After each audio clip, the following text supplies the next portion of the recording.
Hello students, welcome back to my channel. Today we are going to discuss arithmetic progressions. Arithmetic progressions ನೋಡೋಣ.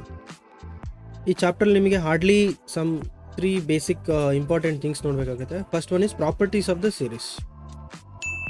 ಏನು series ಅಂದರೆ ಏನು arithmetic progression ಇದೆ ಅದು number series ಇದೆ. ಆ ನಂಬರ್ ಸೀರೀಸ್ನ ಸ್ಟಡಿ ಮಾಡಬೇಕು, ಅದರದ್ದು ಪ್ರಾಪರ್ಟೀಸ್ನ ಸ್ಟಡಿ ಮಾಡಬೇಕು. Then we have general form of the arithmetic progression. Then we have to study some formulae. ಚಾಪ್ಟ್ರಲ್ಲಿ ಒಂದು 3-4 formulae very basic and easy formula ಇದೆ. ಇದಿಷ್ಟು ಗೊತ್ತಾಯಿತು ಅಂದರೆ ನಿಮಗೆ you can able to solve the exercise sums very easily. ನಾವೀಗ first arithmetic progression ಅಥವಾ series ಅಂದರೆ ಏನು ಅಂತ ನೋಡೋಣ. ಅರ್ಥಮೆಟಿಕ್ ಅಂತ ಹೇಳಿದ್ರೆ ರಿಲೇಟೆಡ್ ಟು ನಂಬರ್ಸ್ ಅಂತ ಹೇಳಿ. Progression means development or growth. ಅಂದರೆ ಏನು, development or growth of numbers. ಒಂದು ನಂಬರ್ಸ್ ಸೀರೀಸ್ ಏನೋ ಒಂದು ರೀತಿಯಲ್ಲಿ ಅದು ಡೆವಲಪ್ ಆಗ್ತಾ ಹೋಗಿದೆ ಅಂತ ಅರ್ಥ. ಎಕ್ಸಾಂಪಲ್ಸ್ ಹೇಳ್ಬಿಡ್ತೀನಿ. Examples for arithmetic progressions: 10, 15, 20, 25, 30. ಇದನ್ನು AP ಅಂತ ಕರೆಯೋಕೆ ಕ್ರೈಟೀರಿಯಾ ಏನಿದೆ ಅಂದರೆ, ಫಸ್ಟ್ ಟರ್ಮ್ ಏನು ಬೇಕಾದರೂ ಆಗಿರ್ಬೋದು, ಡಸಂಟ್ ಮ್ಯಾಟರ್. ಆದರೆ ಈ ಸೀರೀಸಲ್ಲಿ ಬರೋ ನೆಕ್ಸ್ಟ್ ನಂಬರ್ಸ್ ಎಲ್ಲ ಕೂಡ ಒಂದು ಕಾನ್ಸ್ಟೆಂಟ್ ವ್ಯಾಲ್ಯೂಯಿಂದ ಇನ್ಕ್ರೀಸ್ ಆಗಿರಬೇಕು. ಯಾವ ರೀತಿ ಇಲ್ಲಿ ನೋಡಿ, 10, 15 ಅವಕ್ಕೆ ಏನು ಮಾಡಿದ್ವಿ ನಾವು, +5. Similarly 15 + 5 is 20 and also 20 + 5 is 25, 25 + 5 is 30. Like this constant value ಏನು ಇದು +5 ಮಾತ್ರ ಆ್ಯಡ್ ಆಗ್ತಾ ಹೋಗಿದೆ to get next number. So ಈ ಥರದ ಸೀರೀಸ್ಗಳನ್ನ ನಾವು AP ಅಂತ ಕರಿತೀವಿ. ಈ ಥರ ಬರೀ ಅಡಿಷನ್ ಆಗೋದೇನಾ AP? ಇನ್ನೊಂದು ಸೀರೀಸ್ ತೋರಿಸ್ತೀನಿ ನಾನು. 30, 27, 24, 21, 18 ಲೈಕ್ ದಿಸ್ ಸೀರೀಸ್ ಇದೆ. ಇದರಲ್ಲಿ ಏನಿದೆ, ಫಸ್ಟ್ ಟರ್ಮ್ 30 ಇದೆ. Okay fine. ನೆಕ್ಸ್ಟ್ ಟರ್ಮ್ ಆಗೋಕೆ ಏನಾಗಿದೆ, -3 ಅಲ್ವಾ. 30 - 3 is 27. Similarly 27 - 3 24, again -3, again -3. ಹಾಗಾಗಿ ಒಂದು ಕಾನ್ಸ್ಟೆಂಟ್ ವ್ಯಾಲ್ಯೂ ಚೇಂಜ್ ಆಗಿದೆ ಟು ಗೆಟ್ ನೆಕ್ಸ್ಟ್ ನಂಬರ್. ಈ ಥರದ ಸೀರೀಸ್ನೂ ಕೂಡ ನಾವು AP ಅಂತೀವಿ. Whether it is an increment order or decrement order. Okay, increased ಆರ್ಡರಲ್ಲಿರಲಿ ಅಥವಾ ಡಿಕ್ರೀಸ್ಡ್ ಆರ್ಡರ್ಲಿರಲಿ, whether the serieses are in increment order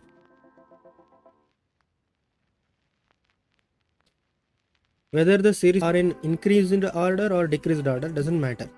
okay, ಎರಡೂ ಕೂಡ AP ಆಗುತ್ತೆ ಯಾವಾಗ ನೆಕ್ಸ್ಟ್ ಟರ್ಮ್ ತೊಗೊಳಕ್ಕೆ ನಮಗೆ ಒಂದು ಕಾನ್ಸ್ಟೆಂಟ್ ವ್ಯಾಲ್ಯೂಸ್ ಚೇಂಜ್ ಆಗ್ತಾ ಇರಬೇಕು.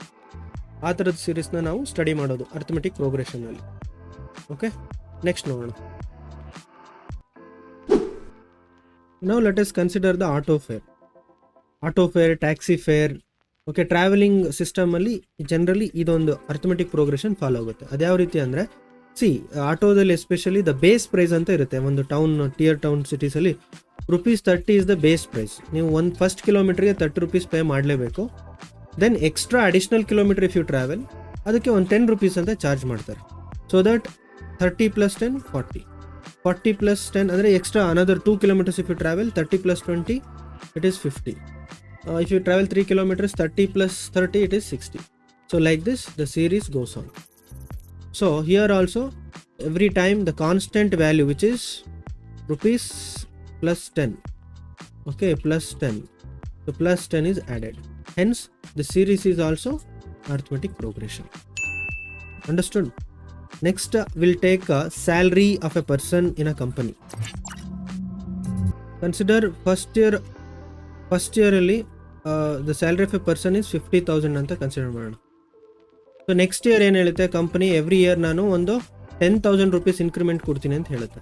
ಸೊ ನೆಕ್ಸ್ಟ್ ಇಯರ್ ಅವನಿಗೆ ₹60,000 ಸಿಗುತ್ತೆ. ಅದರ next year ₹70,000 and subsequent year ₹80,000. Every year there is increment of ₹10,000, right, plus ₹10,000. There is a constant value added to get the next number. Same value is added. So ಅಂಥ ಸೀರೀಸ್ನ ನಾವೇನಂತ ಕರಿತೀವಿ, arithmetic progression ಅಂತ ಕರಿತೀವಿ. ಇನ್ನೊಂದು real life application ಏನು ಅಂದರೆ, deposits, ಒಂದು ಪರ್ಟಿಕ್ಯುಲರ್ ಲಂಪ್ಸಮ್ ಅಮೌಂಟ್ನ ಬ್ಯಾಂಕಲ್ಲಿ ಡೆಪಾಸಿಟ್ ಮಾಡಿ ವರ್ಷ ನಮಗೆ ಎಷ್ಟು ಖರ್ಚಿಗೆ ಬೇಕೋ ಅಷ್ಟನ್ನು ವಾಪಸ್ ತೆಗೆಯೋದು. ತೋರಿಸ್ತೀನಿ ಅದನ್ನೇನು ಎಕ್ಸಾಂಪಲ್ ಇದೆ ಅಂತ ಹೇಳಿ. ಕನ್ಸಿಡರ್ ಒಬ್ಬ ಓಲ್ಡ್ ಏಜ್ ಪರ್ಸನ್ನು ರಿಟೈರ್ಡ್ ಅಮೌಂಟು ಒಂದು 10 lakh rupees ಇತ್ತು ಅಂತ ಇಟ್ಕೊಳ್ಳಿ. ಅದನ್ನು ಫಿಕ್ಸ್ಡ್ ಡೆಪಾಸಿಟ್ ಮಾಡ್ತಾರೆ ಬ್ಯಾಂಕಲ್ಲಿ. ವರ್ಷಕ್ಕೆ ಅವರಿಗೆ 1 ಲಕ್ಷ ಅವಶ್ಯಕತೆ ಇರುತ್ತೆ. ಅವರು -1 lakh ಅಂದರೆ ಅವರು 1 ಲಕ್ಷ ಅಮೌಂಟನ್ನ ಹೊರಗಡೆ ತೆಗಿತಾರೆ. ಸೊ 1 ಲಕ್ಷ ರೂಪಾಯಿ ಅಮೌಂಟ್ ಅವರು ವರ್ಷ ತೆಗಿತಾ ಹೋಗ್ತಾರೆ. ಹಾಗಾದರೆ ನೆಕ್ಸ್ಟ್ ಇಯರ್ ಎಷ್ಟು ಉಳಿದಿದೆ? ಈಗ 9 lakh rupees ಉಳಿದಿದೆ. ಹಾಗೆ ಅದರ ನೆಕ್ಸ್ಟ್ ಇಯರ್ ಎಷ್ಟು ಉಳಿಯುತ್ತೆ? 8 lakh rupees ಉಳಿಯುತ್ತೆ. ಸಿಮಿಲರ್ಲಿ 7 lakh rupees ಉಳಿಯುತ್ತೆ. ಲೈಕ್ ದಿಸ್ ಸೀರೀಸ್ ಆಗುತ್ತೆ. ಸೊ ಪ್ರತಿ ವರ್ಷ ನಾವು ಎಷ್ಟು ಅಮೌಂಟ್ ರಿಮೂವ್ ಮಾಡಿದ್ದೀವಿ? -1 lakh. Again here also -1 lakh. ಹಾಗಾಗಿ ದಿಸ್ ಸೀರೀಸ್ ಆಲ್ಸೋ, ಈ ಸೀರೀಸಲ್ಲೂ ಕೂಡ ನಮಗೆ ನೆಕ್ಸ್ಟ್ ನಂಬರ್ ಬರೋಕ್ಕೆ ಕಾನ್ಸ್ಟೆಂಟ್ ವ್ಯಾಲ್ಯೂ ಮಾತ್ರ ಚೇಂಜ್ ಆಗಿದೆ, ಅಂದರೆ -1 lakh, -1 lakh, -1 lakh. ಹಾಗಾಗಿ ಈ ಸೀರೀಸ್ ಕೂಡ AP ಆಗುತ್ತೆ. ಸೊ ಈ ರೀತಿ ಪಾಸಿಟಿವ್ ಇನ್ಕ್ರಿಮೆಂಟ್ ಇರಲಿ ಅಥವಾ ನೆಗೆಟಿವ್ ಡಿಕ್ರಿಮೆಂಟ್ ಇರಲಿ, ನಮಗೆ ಸೀರೀಸ್ಗಳಲ್ಲಿ ಕಾನ್ಸ್ಟೆಂಟ್ ವ್ಯಾಲ್ಯೂ ಚೇಂಜ್ ಆಗಿದ್ದರೆ ಅಂಥ ಸೀರೀಸ್ಗಳನ್ನ ನಾವು ಅರ್ಥಮೆಟಿಕ್ ಪ್ರೋಗ್ರೆಷನ್ ಅಂತ ಕರಿತೀವಿ. ನೆಕ್ಸ್ಟ್ ನಾವಿವಾಗ ಟರ್ಮಿನಾಲಜೀಸ್ ಆಫ್ ದ ಸೀರೀಸ್, ಅಂದರೆ ಪ್ರಾಪರ್ಟೀಸ್ ಆಫ್ ದ ಸೀರೀಸ್ ಅಂತ ಏನಿದೆ ಅಂತ ಅರ್ಥ ಮಾಡ್ಕೊಳ್ಳೋಣ. ಈಗ ಟರ್ಮಿನಾಲಜೀಸ್ ನೋಡೋಣ. ಒಂದು ಎಕ್ಸಾಂಪಲ್ ತಗೋತೀನಿ. 2, 5, 8, 11, 14. ಇದು AP ಸೀರೀಸ್ ಹೌದೋ ಅಲ್ವೋ ಅಂತ ಫಸ್ಟ್ ಚೆಕ್ ಮಾಡಬೇಕು. ಕಾಮನ್ ಡಿಫ್ರೆನ್ಸ್ ಏನಾಗಿದೆ? 5 - 2 3, 8 - 5 3, 11 - 8 3, 14 - 11 3. ಸೊ ಎಲ್ಲ ಟರ್ಮು ನೆಕ್ಸ್ಟ್ ಸಬ್ಸಿಕ್ವೆಂಟ್ ನಂಬರ್ ಬರೋಕ್ಕೆ ಕಾನ್ಸ್ಟೆಂಟ್ ವ್ಯಾಲ್ಯೂ ಆ್ಯಡ್ ಆಗಿದೆ, hence it is N AP. Okay, ಈ ಥರ ಫಸ್ಟ್ ಕನ್ಕ್ಲೂಷನ್ ಮಾಡ್ಕೋಬೇಕು. ಯಾವುದೇ ಸೀರೀಸ್ ಕೊಟ್ಟಿರೋದು AP-ನಲ್ಲಿ ಇದೆಯೋ ಇಲ್ಲೋ ಅಂತ ಫಸ್ಟ್ ಚೆಕ್ ಮಾಡಬೇಕು. Then you should go ahead. ಈ ಸೀರೀಸು ನಮಗೆ ಜಸ್ಟ್ ನಂಬರ್ ಸೀರೀಸು ಒಂದು ಕಾನ್ಸ್ಟೆಂಟ್ ವ್ಯಾಲ್ಯೂ ಆ್ಯಡ್ ಆಗಿದೆ ಅಂತ ನಾವು ಅಂದ್ಕೊಂಡಿದ್ದೀವಿ ಅಲ್ವಾ. ಆದರೆ ಮ್ಯಾಥಮೆಟಿಷಿಯನ್ಸ್ ಇದನ್ನು ಯಾವ ಥರ ನೋಡ್ತಾರೆ ಅಂದರೆ, ಇದರಲ್ಲಿ ಅವರು ಫಸ್ಟ್ ಟರ್ಮ್ ಅಂತ ಕರ್ಕೋತಾರೆ. ಏನು ಫಸ್ಟ್ ಟರ್ಮ್ನ A ಇಂದ ರೆಪ್ರೆಸೆಂಟ್ ಮಾಡ್ತಾರೆ, ಆಮೇಲೆ ಹೇಳ್ತೀನಿ ಏನು ಅಂತ. ದೆನ್ ಕಾಮನ್ ಡಿಫರೆನ್ಸ್ ಅಂತ ನೋಡ್ತಾರೆ.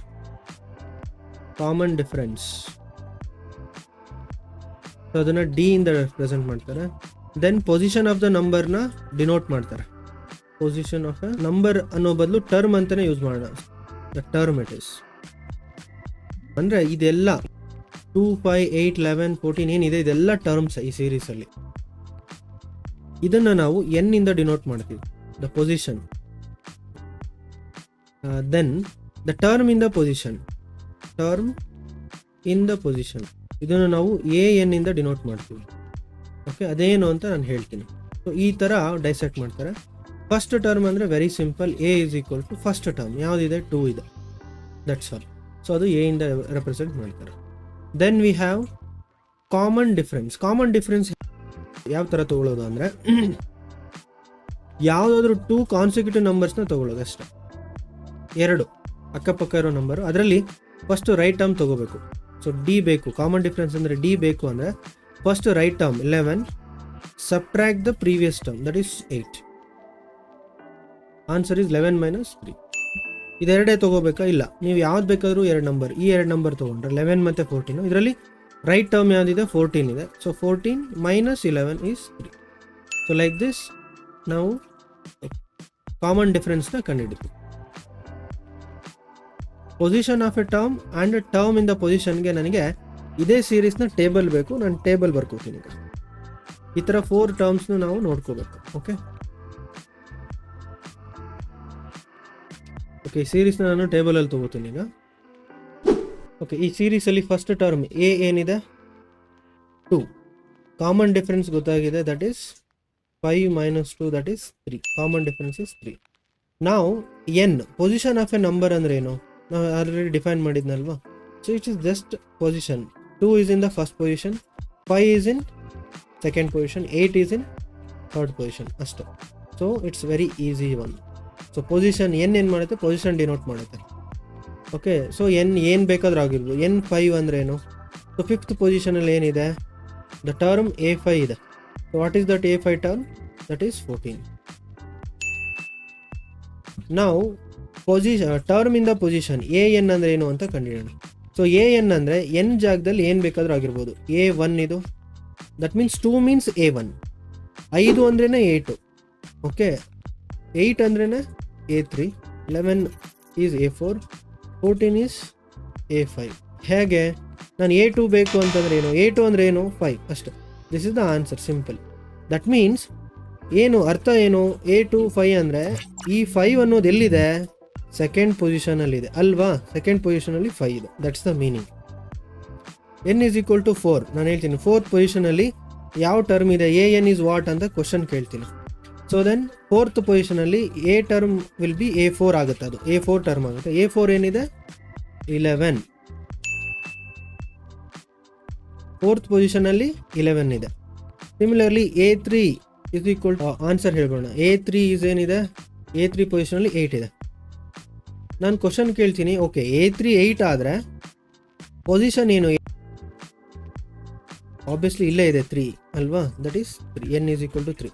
So AN is equal to A3 ಅಂದರೆ n ಪೊಸಿಷನಲ್ಲಿ 3 ಇದೆ.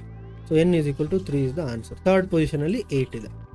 So position and term in the position ಇದೆರಡು ಸರಿಯಾಗಿ ಅರ್ಥ ಮಾಡ್ಕೋದು. ಸೀರೀಸ್ನ ಈ ಥರ ನೋಡ್ತಾರೆ mathematicians. First term, then common difference, then position of a term and the term in that position AN ಇಂದ ಡಿನೋಟ್ ಮಾಡ್ತಾರೆ. Okay, hope you understood. ಇದು ಕಂಪ್ಲೀಟಾಗಿ ಅರ್ಥ ಆಗಿದೆ ಅಂದ್ಕೋತೀನಿ. ಮುಂದಕ್ಕೆ ಹೋಗೋಣ. ಈಗ ನಾವು general form of arithmetic progression ಅಂದರೆ ಏನು ಅಂತ ನೋಡೋಣ. ಇದಕ್ಕೂ ಕೂಡ ನಮಗೆ ಒಂದು ಸೀರೀಸು ವಿತ್ ಟೇಬಲ್ ಬೇಕಾಗುತ್ತೆ. ನಾನು ಬರಿತೀನಿ. ಈಗ ಒಂದು ಸೀರೀಸ್ ತೊಗೊಂಡ್ರೆ ನಮಗೆ ಏನೇನು ಗೊತ್ತಾಗಿದೆ? ಪೊಸಿಷನ್ ಆಫ್ ದ ನಂಬರ್ಸ್ ಬರಿಬೋದು ನಾವು, 1 2 3 4 ಅಂತ ಹೇಳಿ ಬರಿಬೋದು. ಆ್ಯಂಡ್ ಆ ಟರ್ಮ್ಗೆ ನಮಗೆ ಏನಂತ ಯೂಸ್ ಮಾಡ್ತೀವಿ? A1, ಸೆಕೆಂಡ್ ಟರ್ಮ್ನ A2, ಥರ್ಡ್ ಟರ್ಮ್ನ A3, ಫೋರ್ತ್ ಟರ್ಮ್ನ A4 ಅಂತ ರೆಪ್ರೆಸೆಂಟ್ ಮಾಡ್ತೀವಿ. And first term of the ಸೀರೀಸ್ನ ನಾವು ಯಾವುದಿರುತ್ತೋ ಅದನ್ನು ಬರಿತೀವಿ. Then here A is 2, here D is common difference is 6 minus 2, that is 4. ಇಷ್ಟು ನಮಗೆ ಒಂದು ಸೀರೀಸಲ್ಲಿ ಗೊತ್ತಾಗುತ್ತೆ. ಆಮೇಲೆ ಇದು ಈ series is in AP or not ಅಂತ ಚೆಕ್ ಮಾಡಬೇಕಲ್ವಾ? ಸೊ 2 ಇಂದ 6 ಆಗೋಕ್ಕೆ +4 ಆಗಿದೆ, 6 ಇಂದ 10 ಆಗೋಕ್ಕೆ ಮತ್ತೆ +4 ಆಗಿದೆ, 10 + 4 14. ಸೊ ಎಲ್ಲ ಟೈಮು +4 ಆಗಿದೆ. So it is an AP. ನಾವು ತೊಗೊಂಡ್ರೋ ಅರ್ಥಮೆಟಿಕ್ ಪ್ರೋಗ್ರೆಷನ್ ಸರಿ ಇದೆ. ಈಗ ನಾವು general form of arithmetic progression ಅಂದರೆ ಏನು ಅಂತ ನೋಡೋಣ. ನೋಡಿ, ಫಸ್ಟ್ ಟರ್ಮ್ ಏನಿದೆ? A ಇದೆ, ಹಾಗೆ ಬರಿತೀನಿ. 6 ಆಗೋಕೆ ನಾನು ಏನು ಮಾಡಿದೆ ಅಂದರೆ ಎಗೆ D ಆ್ಯಡ್ ಮಾಡಿದೆ ಅಲ್ವಾ? A + D, ದಟ್ ಈಸ್ 2 + 4 6 ಆಯಿತು. That's all right. 2 + 4 is 6. Similarly A3 ಆಗೋಕೆ ಏನಾಯಿತು? A + 2 ಟೈಮ್ಸ್ D ಆ್ಯಡ್ ಮಾಡಿದೆ. ಇದೇನು?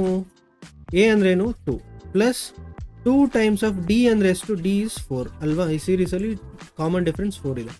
So it is 2 + 2 4 8, that is 10 ಬಂತಲ್ವಾ? 10. So A3, so A + 2D ಅಂದ್ರೇನು? A3. A + D ಅಂದ್ರೇನು? That is A2. So A2 is 6, A3 is 10. Similarly A4 ಬೇಕು ಅಂದರೆ ನಾವು A + 3 ಟೈಮ್ಸ್ D ಮಾಡಬೇಕು. That is 2 + 3 times 4, that is 2 + 12 is equal to 14 ಬಂತಲ್ವಾ? 14. So ನಾವು ಏನು ಇವಾಗ ಬರೆದಿದ್ದೀವಲ್ವ, ಇದು ಏನು ಆಲ್ಜಿಬ್ರಿಕ್ ಎಕ್ಸ್ಪ್ರೆಷನಲ್ಲಿ, ಇದು ನಮ್ಮ general form of arithmetic progression. So ಇದನ್ನು ನಾನು ಟೇಬಲಲ್ಲಿ ಬರೀತೀನಿ. This is A, this is A + D, this is A + 2 times D. A3 ಅಂದರೆ A4 ಅಂದರೆ A + 3 ಟೈಮ್ಸ್ D. ಅಂದರೆ ಇಲ್ಲೇನು ನಂಬರ್ ಇರುತ್ತೋ ಅದಕ್ಕೆ ಒಂದು ಕಡಿಮೆ 3 ಟೈಮ್ಸ್ D ಆಗುತ್ತೆ. ಸೊ ಅವಾಗ ನಮಗೆ ಈ ಥರ ಇನ್ನೂ ಕಂಟಿನ್ಯೂ ಆಗುತ್ತೆ. That is A + 4D, A + 5D ಈ ಥರ ಕಂಟಿನ್ಯೂ ಆಗುತ್ತೆ. ಈ ಥರ ಜನರಲ್ ಫಾರ್ಮು ಕೂಡ ಇನ್ಫೈನೈಟ್ ಸೀರೀಸ್ ಇರುತ್ತೆ. ಓಕೆ, ಈಗ ಇನ್ನೊಂದು ಥರದ್ದು ಜನರಲ್ ಫಾರ್ಮ್ ಅಂದರೆ ಇದೆ. ನಮಗೆ ಆ್ಯಕ್ಚುಲಿ ಜನರಲ್ ಫಾರ್ಮ್ ಅಂದರೆ ಇದೆ, ಬಟ್ ಇನ್ನೊಂದು ಥರ ಇದೆ, ಅದನ್ನು ಹೇಳ್ತೀನಿ ಯಾವುದು ಅಂತ. ಇಲ್ಲಿ ನೋಡಿ, ಇದನ್ನು ನಾನು A1 ಟರ್ಮ್ ಅಂತ ತೊಗೊಂಡ್ರೆ ನಾನು A1ಗೆ ಏನು ಆ್ಯಡ್ ಮಾಡಿದೆ? A1ಗೆ + D ಆ್ಯಡ್ ಮಾಡಿದೆ. ಅವಾಗ ನನಗೇನು ಬಂತು? A2 ಬಂತು. ಅದೇ ನನಗೆ A3 ಬೇಕು ಅಂದರೆ A2ಗೆ ಅಂದರೆ ಪ್ರೀವಿಯಸ್ ಟರ್ಮ್ಗೆ + D ಮಾಡಿದ್ರು ಸಾಕು, ಅವಾಗ ನನಗೆ A3 ಬರುತ್ತೆ. ಸಿಮಿಲರ್ಲಿ A4 ಬೇಕು ಅಂದರೆ ಈ ಏನು A3 ಇರುತ್ತೆ ಅದಕ್ಕೆ D ಆ್ಯಡ್ ಮಾಡಿದ್ರೆ ಸಾಕು, ನನಗೆ A4 ಬರುತ್ತೆ. ಓಕೆ, ಈ ರೀತಿ ಇದು ಕೂಡ ಒಂಥರ ಜನರಲ್ ಫಾರ್ಮೇ. ಆದರೆ ಇದು ನಿಮಗೆ ಗೊತ್ತಿರಲಿ ಅಷ್ಟೇ. ಇದೆಲ್ಲ ನಿಮಗೆ ಪ್ರಾಬ್ಲಮ್ ಸಾಲ್ವಿಂಗಿಗೆ ಹೆಲ್ಪ್ ಆಗುತ್ತೆ. So to get the next number ನೀವು ಪ್ರೀವಿಯಸ್ ಟರ್ಮಿಗೆ ಕಾಮನ್ ಡಿಫ್ರೆನ್ಸ್ ಆ್ಯಡ್ ಮಾಡಿದ್ರೆ ಸಾಕು ಅಂತ ಅರ್ಥ ಅಷ್ಟೇ. So it is A1 then A1 plus D then it is A2 plus D, this is A3 plus D. ಈ ಥರನೂ ಕೂಡ ನಮಗೆ ಅರ್ಥಮೆಟಿಕ್ ಸೀರೀಸ್ ಬರ್ತಾ ಹೋಗುತ್ತೆ. ಪ್ರೀವಿಯಸ್ ಟರ್ಮಿಗೆ ಡಿ ಆ್ಯಡ್ ಮಾಡ್ತಾ ಹೋದರೆ ಸೀರೀಸ್ ಬರುತ್ತೆ. ಒಂದೇ general form. So remember only this is the general form, okay, not this one. ಇದು ನಿಮಗೆ ಎಕ್ಸ್ಟ್ರಾ ನಾಲೆಡ್ಜ್ ಅಷ್ಟೇ ಇದು, ಓಕೆ, ಇದು ನಿಮಗೆ ಬೇಡ. ಇದು ಮಾತ್ರ ಇಂಪಾರ್ಟೆಂಟಾಗಿ ಜನರಲ್ ಫಾರ್ಮ್ ನೋಡ್ಕೊಳ್ಳಿ. ಈಗ ಜನರಲ್ ಫಾರ್ಮ್ನ ಸ್ವಲ್ಪ ನೀಟಾಗಿ ಅರ್ಥ ಮಾಡ್ಕೊಳ್ಳೋಣ, ಅವಾಗ ನಿಮಗೆ ಪ್ರಾಬ್ಲಮ್ ಸಾಲ್ವಿಂಗ್ಗೆ ತುಂಬ ಹೆಲ್ಪ್ ಆಗುತ್ತೆ. ಸೊ ಇದು ವೆರಿ ಇಂಪಾರ್ಟೆಂಟ್ ಸ್ಟೇಜ್, ಓಕೆ. ಈಗ A3 ತಗೋತೀನಿ ನಾನು. ಇದನ್ನು ಯಾವ ರೀತಿ ಬರಿಬೋದು? ನಾನು ಹೇಳಿದೆ A3ನ A ಪ್ಲಸ್ 2D ಅಂತ ಬರಿಬೋದು. ಬರೆಯೋಣ ಏನಂತ ನೋಡೋಣ ಏನಿದೆ ಅಂತ. A ಅಂದರೆ ಎಷ್ಟಿದೆ ಈ ಸೀರೀಸಲ್ಲಿ? 2 ಇದೆ, ಪ್ಲಸ್ 2 ಟೈಮ್ಸ್ ಆಫ್ D ಎಷ್ಟಿದೆ? 4 ಇದೆ. ನಾನು ಆಲ್ರೆಡಿ ತೋರಿಸಿದ್ದೆ ನಿಮಗೆ, ಬಟ್ ಸುಮ್ಮನೆ ತೋರಿಸ್ತಾ ಇದ್ದೀನಿ. A3 is equal to 2 plus 8 that is 10 ಇದೆ ಅಲ್ವಾ? A3 10 ವ್ಯಾಲ್ಯೂ ಇಲ್ಲಿ. ಇದಲ್ಲದೆ A ಪ್ಲಸ್ 2D ಅಲ್ಲದೆ ನಾನು ಇನ್ನೊಂದು ಬರ್ತಿದ್ದೀನಿ, it is A2 plus D. A2 ಏನಿದೆ ಈ ಸೀರೀಸಲ್ಲಿ? A2 ಅಂದರೆ 6 ಇದೆ, 6 ಪ್ಲಸ್ ಡಿ ಅಂದರೆ 4. So 6 plus 4 is also 10. So ಬಂತಲ್ವಾ? Like this. ಇದು ಎರಡೂ ಕೂಡ ನಮಗೆ ಏನು ಜನರಲ್ ಟರ್ಮ್ ಆಗುತ್ತೆ, okay. It is the general form of the arithmetic progression, okay. So ನಾನು A10 ತೊಗೊಂಡ್ರೆ ಅದನ್ನು ಯಾವ ರೀತಿ ಬರಿಬೋದು? ಈ ಕಂಡೀಷನ್ ನೋಡಿದ್ರೆ A as it is A plus, ಇಲ್ಲಿ 3 ಇದ್ದಿದ್ದು 2D ಆಯಿತು, ಹಾಗಾಗಿ ಇದು 10 ಇದ್ದಿದ್ದು 9D ಆಗುತ್ತೆ ಅಷ್ಟೆ. ನಿಮಗೆ A10 ಬೇಕಾ? 10th term of the series ಬೇಕಾ? A ಪ್ಲಸ್ 9D ಮಾಡಬೇಕು. ಹಾಗೆ A15 ಬೇಕು ಅಂದರೆ A ಪ್ಲಸ್ 14D ಅಲ್ವಾ? 15 ಇದ್ರೆ ಇಲ್ಲಿ 14 ಆಗುತ್ತೆ. ಅದನ್ನು ನಾನು ಇನ್ನೊಂದು ರೀತಿ ಬರೆದ್ರೆ A ಪ್ಲಸ್ 15 ಮೈನಸ್ 1D ಅಂತ ಬರಿಬೋದಾ? Obviously it is A15 is equal to A plus 15 minus 1D. ಅದೇ ರೀತಿ ನಾನು A15 ಜಾಗದಲ್ಲಿ AN ತೊಗೊಂಡ್ರೆ it is A plus N minus 1 into D. So ನಿಮಗೆ AN ಫಾರ್ಮುಲಾ ಬಂದುಬಿಟ್ಟು ಇದು. This is the first formula of your arithmetic progression. ನಿಮಗೆ ಈ ಸೀರೀಸ್ನ ಯಾವುದೇ ನಂಬರ್ ಬೇಕಿದ್ರೂ ಕಂಡುಹಿಡಿಬೋದು. ನಮಗೆ A ಗೊತ್ತಿರಬೇಕು, ದೆನ್ N ಗೊತ್ತಿರಬೇಕು, D ಗೊತ್ತಿರಬೇಕು. ಈ ಮೂರು ಗೊತ್ತಿದ್ರೆ ನೀವು ಆ ಟರ್ಮ್ ಯಾವುದು ಅಂತ ಕಂಡುಹಿಡಿಬೋದು, ಓಕೆ. ಈ ಫಾರ್ಮುಲಾನ ಇನ್ನೊಂದ್ಸಲಿ ಬರೆದು ನಾನು ಒಂದು ಸ್ಮಾಲ್ ಸಮ್ ಮಾಡಿ ತೋರಿಸ್ತೀನಿ.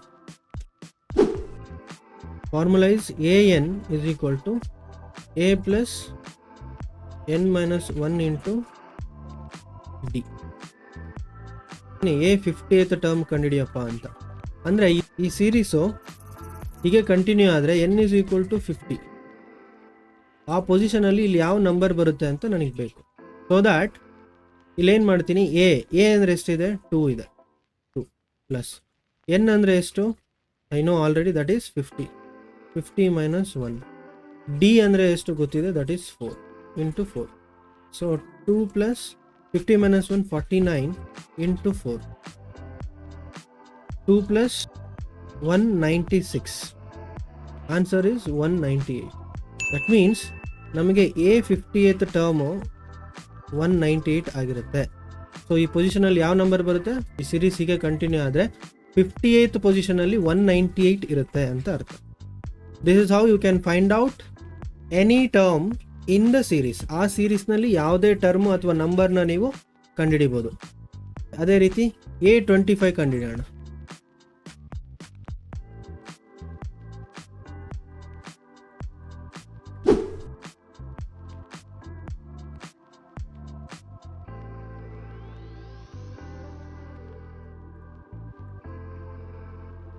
ಆ್ಯಕ್ಚುಲಿ ಫಾರ್ಮುಲಾ ಪ್ರಕಾರ ಇದು ಜನರಲ್ ಫಾರ್ಮ್ ಪ್ರಕಾರ ಏನಾಗುತ್ತೆ, ಇದು A25 ಇರೋದ್ರಿಂದ A plus 25 minus 1 24 times D ಆಗುತ್ತೆ. ಡೈರೆಕ್ಟಾಗೂ ಬರಿಬೋದು. So A is 2 plus 24 times D ಏನಿದೆ? 4 ಇದೆ. 24 times 4 is D is 96. 24 4 times is 96. The answer is 98. ಸೊ ಅಂದರೆ A25th ಟರ್ಮ್ ನಮಗೆ 98 ಇರುತ್ತೆ. Okay, this is how the formula is generated. ಅದು ಜನರಲ್ ಫಾರ್ಮಿಂದ ಈ ಫಾರ್ಮುಲಾನ ಜನರೇಟ್ ಮಾಡಿದ್ದು. Very simple.